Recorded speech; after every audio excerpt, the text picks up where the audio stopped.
ناظرین کہتے ہیں جب تک سانس ہے تب تک آس ہے. کیا مطلب؟ یعنی سانسوں کے آنے جانے سے ہے زندگی کا سلسلہ.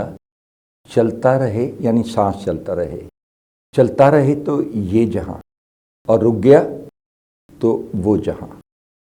یہ ہمارے سانس جو اللہ تعالیٰ نے فری آف کاسٹ ساری عمر ان لوگوں کو جن کو کبھی ہاسپٹل جانے کا اور وینٹیلیٹر پہ لگنے کا تجربہ ہوا ہو یا کسی ان کے عزیز کو دیکھا ہو انہوں نے، کیا کاسٹ ہاسپٹل لیتا ہے. لیکن اللہ تعالیٰ نے ہمیں فری آکسیجن دی ہوئی ہے کہ جتنا مرضی سانس لیں، اور اس کی اہمیت ہم تب محسوس نہیں کرتے جب ہم صحت مند زندگی گزار رہے ہو.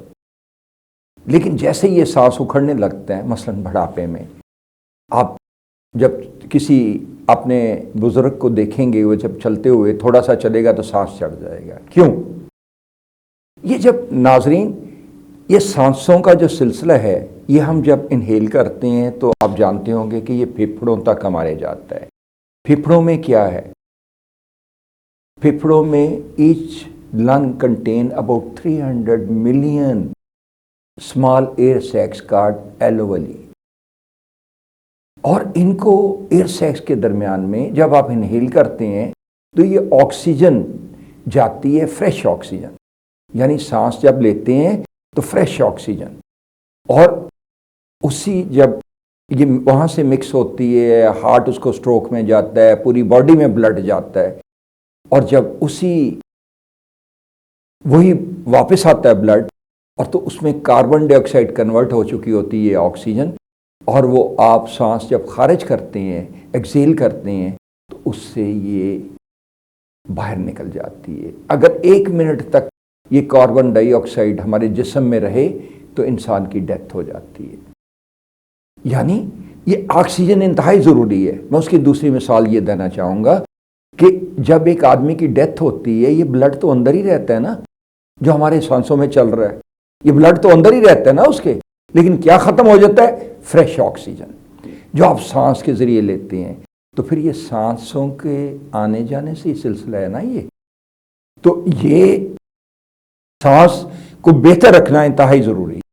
سانس یا آکسیجن یا ہارٹ کا پرابلم یا آپ کے بدن کے جو بلڈ سرکولیٹ کر رہا ہے، یہ اتنا رچ سانس ہوگا یا اتنا خون رچ ہوگا جتنی آکسیجن اس میں مکس ہوگی.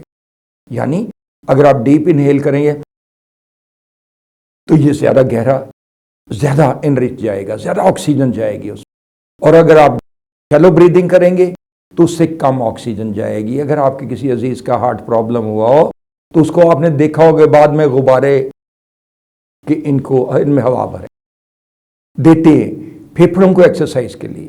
پرابلم اس وقت شروع ہوتا ہے. یہ 300 ملین جو H lung contain small air sex, ان کے اندر پولوشن جمع ہونے لگتی ہے. ہم اب جس فضا میں رہتے ہیں اس میں دھوپ، دھول، دھواں، اور پھر جب ایج بڑھتی ہے تو بلغم بھی شامل ہو جاتی ہے، اور کچھ کو تو ابتدا میں شامل ہو جاتی ہے. یہ جو ایئر سیکس ہیں یہ آہستہ آہستہ کلاگ ہونے لگتے ہیں، بند ہونے لگتے ہیں، جس سے یہ پرابلم آنے لگتا ہے. اور جب یہ پرابلم آنے لگتا ہے تو پھر سانس چڑھنے لگتا ہے. جب تیز چلیں گے، بھاگیں گے، آپ میں سے کسی نے اگر ہارٹ کا ٹیسٹ دیا ہو اور اس کے بعد وہ آپ کو جانتے ہوں گے کہ وہ مشین پہ ایک پہ چلاتے ہیں جس پہ کہ آپ کا سانس پھولتا ہے جب، تو پھر وہ آپ کے ہارٹ کی ٹیک لیتے ہیں کہ یہ کتنا آپ کے ہارٹ پہ سٹریس آیا. تو ناظرین یہ سانس سے ہی ہماری زندگی ہے، اور اس کے چلتے رہنے میں ہی ہماری زندگی قائم رہ سکتی ہے. یہ جب میں کہہ رہا تھا دھوپ، دھول، دھواں، یہ جس میں ہم سانس لیتے ہیں جتنا زیادہ ہوگا اتنا زیادہ یہ ڈیمیج ہوتا جاتا ہے. اور ڈیمیج اس طرح سے ہوتا جاتا ہے کہ یہ سانس کی جو آرٹریز ہے، جو ایلوویلی ہے، جو ایئر سیکس ہے، جو 300 ملین کے نزدیک ایک ایڈلٹ میں ہوتے ہیں، یہ آہستہ آہستہ بند ہونے لگتے ہیں، اور بند ہونے سے یہ سانس کا عمل متاثر ہوتا ہے اور کم آکسیجن جا پاتی ہے. تو جب آپ چلتے ہیں یا کچھ بھی کرتے ہیں تو جب سانس چڑھتا ہے تو یہ ڈایافرام ہے، اس میں یہ بھی پھولنے لگتی ہے، سینہ پھولنے لگتا ہے.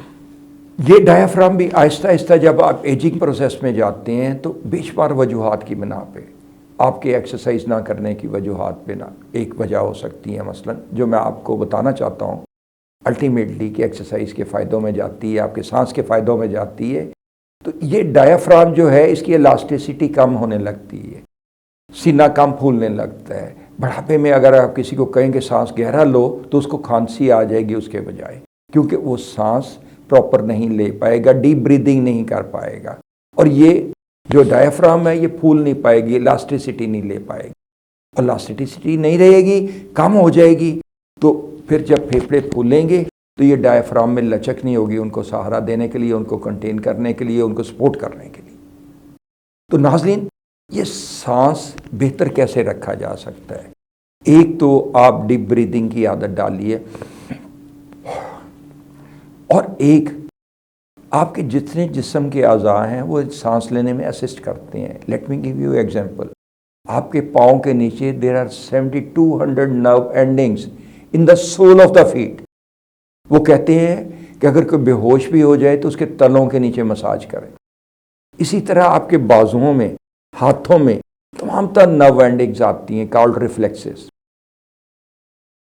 ان میں ریفلیکسز میں ہاتھوں اور پاؤں میں جو ریفلیکسز ہیں، ان کو جب آپ حرکت دیتے ہیں تو ایون دین اسٹیمولیشن آپ کے پھیپھڑوں کو ملتی ہے، آپ کے سانس کے جو اعضاء ہیں ان کو ملتی ہے۔ یہ اعضاء لیٹ سے 7200 نرو اینڈنگز میں نے آپ کو بتائی، تو جب آپ اگر لیٹ سے کہ واک کرتے ہیں، جاگنگ کرتے ہیں، یا کچھ ایسا عمل کرتے ہیں جس سے کہ آپ کو سانس چڑھے، تو اس سے نہ صرف یہ ڈایافرام جو ہے الاسٹیسٹی ملتی ہے، بلکہ آپ جب ڈیپ بریدنگ اس سے آپ کرنے لگتے ہیں، آٹومیٹک نظام ہے اللہ تعالیٰ کا کہ جب سانس چڑھے گا تو پھیپھڑے خود بخود آپ کا دماغ، سب کانشیس مائنڈ آپ کو ڈیپ بریدنگ میں لے جاتا ہے۔ سانس کھینچ کے آپ لیتے ہیں تو ڈیپ بریدنگ ہونے لگتی ہے، جس سے یہ پھیپھڑے پھولنے لگتے ہیں، ان کو ایکسرسائز ملتی ہے، اور وہ جو ایئر سیکس بند بھی ہو گئے ہوتے ہیں وہ بھی بہتر ہو جاتا ہے۔ تو ناظرین، اس ابتدائی بات چیت کہنے کا مقصد یہ تھا کہ جس حد تک ہو سکے آپ ایکسرسائز کریں، واک کریں، جاگنگ کریں۔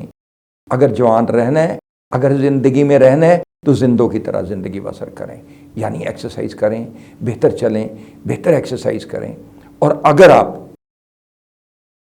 ایکسرسائز نہیں کرتے تو ریسرچ سیز کہ وہ لوگ جو زیادہ تر اپنے آپ کو ریلیکسیشن میں رکھتے ہیں، لیٹ سے اے سی سے اٹھتے ہیں، اے سی میں بیٹھ جاتے ہیں، یا گھر میں لیٹے رہتے ہیں، ایکسرسائز نہیں کرتے، دفتر جا کے بیٹھ جاتے ہیں، گھر واپس آ کے پھر لیٹ جاتے ہیں، their lungs at the age of 40 will behave like 70 years old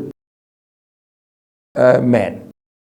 یعنی اس کے 70 سال کی عمر میں جیسے پھیپھڑے ہونے چاہیے، اس کا 40 سال کے اس شخص کے پھیپھڑے بیہیو کریں گے جو ایکسرسائز نہیں کرتا، اور اس شخص کے 70 سال کی عمر میں جو ایکسرسائز کی عادی رہا ہے، جوانی میں بھی اور اب بڑھاپے میں بھی، اور سانس لیتا ہے، ڈیپ بریدنگ بھی کرتا ہے، ایکسرسائز بھی کرتا ہے، جاگنگ یا واک بھی کرتا ہے، اور اس کے پھیپھڑے would behave like that of 40 years old۔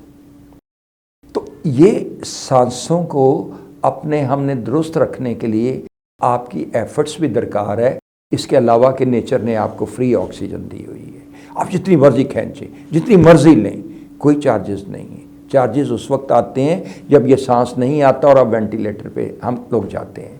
تو اللہ تعالیٰ آپ سب کو محفوظ رکھے۔ تو میں گزارش اس چھوٹے سے پروگرام کے اینڈ میں یہ کرنا چاہتا ہوں کہ آپ ایکسرسائز کرنے کی اپنی عادت بنائیں، اپنی ڈیپ بریدنگ کرنے کی عادت بنائیں، اپنے آپ کو پولوشن فری انوائرمنٹس میں رکھنے کی عادت بنائیں۔ اس جگہ جہاں پہ دھوپ، دھول، دھواں زیادہ ہو، اس جگہ سے بچنے کی کوشش کریں۔ اور ڈیپ بریدنگ جب آپ لیں گے، ایک یوگا کی بھی آسان ایکسرسائز ہے، میں ہلکا سا اس سے متعارف کرانا چاہتا ہوں۔ وہ یہ کہ آپ یہ 2 انگلیوں کی مدد سے کی جاتی ہے، انگوٹھے اور انڈیکس کی انگلی کی مدد سے ایک طرح سے بند کریں، پھر اس طرح سے بند کر لیں اور اس کو زور سے نکالیں، پھر اس طرح سے سانس زور سے لیں، اور پھر اس طرف سے نکالیں. ٹھیک ہے. تو یہ آپ 20 منٹ روزانہ اگر کر لیں تو بہت اچھا آپ کے لنگز کو یہ جوان رکھے گا، سانسوں کو بہتر رکھے گا، آپ کے ہارٹ کو کمفرٹیبل رکھے گا، اور آپ کے خون کو انرچ رکھے گا وتھ آکسیجن. اور اگر یہ نہیں آپ کو مشکل لگتی ہو تو دوسرا طریقہ اختیار کیجئے. ناک کے ذریعے یہ 4 سیکنڈ میں یہ لمبا سانس لیجئے. اب دیکھیے یہ میں نے لمبا سانس لیا، میرے پھیپھڑے پھولے اور یہ میرا سینہ بھی پھول گیا. اب جب یہ میں نے 4 سیکنڈ کا سانس لیا، پھر اس کو تھوڑی دیر اندر 2 سیکنڈ اندر رکھیں، روکیں اس کو پھیپھڑوں کے اندر تاکہ وہ جو آپ کے لنگز ہیں وہ پھولے رہیں. اس کے بعد 5 سیکنڈ میں اس کو باہر نکالیں.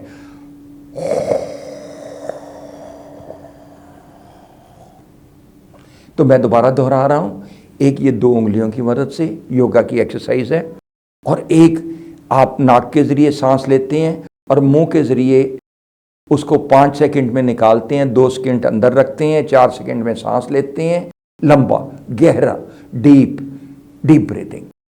تو میں یہ چند ایک گزارشات کے ساتھ کہ آپ کا اس سے ہارٹ بھی بہتر ہوگا، لنگز بھی بہتر رہیں گے، جوان رہیں گے، اور آپ کی عمر میں بھی انشاءاللہ اضافہ اللہ تعالیٰ کر دے گا جو آپ کو صحت مند زندگی کی صورت میں عطا ہوگا. جاوید مرزا کو اگلے پروگرام تک کے لیے اجازت دیجیے. اللہ آپ کا نگہبان ہو. اللہ حافظ.